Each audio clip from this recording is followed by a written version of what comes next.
nakakalimutan natin, Tinidora. Alden!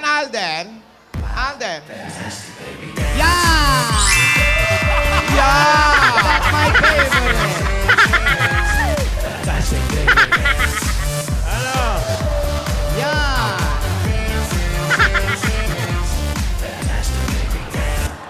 Magaling magsayaw itong bata na to. Tinido. Magbawas ka ng muscle, ha? Tinidora, pwede bang siya na lang yung yaya ko? Nagaharap ka, ya, Lola. Gusto mo? Hindi. Gusto mo? Ba, hindi. Joke lang kasi nakakamukha na ni yaya. Sabi ko nga sa'yo, hindi man sila magkasama pa, pero nagkakagustuhan sila at alam natin lahat yun, magkamukha na sila. Oo. Baka sa susunod, pag naging sila, magulat ka, naka-apron na rin yan. Ay, nakakalimutan natin, Tinidora. Oo.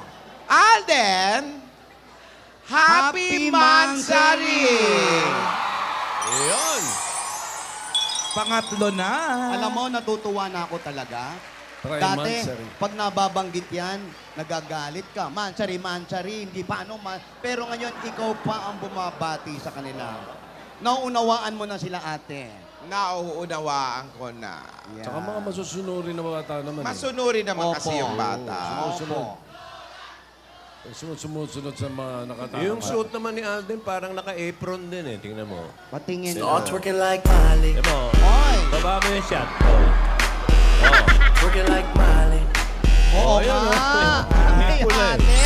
Start twerking like Miley. Mahirap din yun, no? Bali, ikaw, Lola, gusto mo na rin si Alden.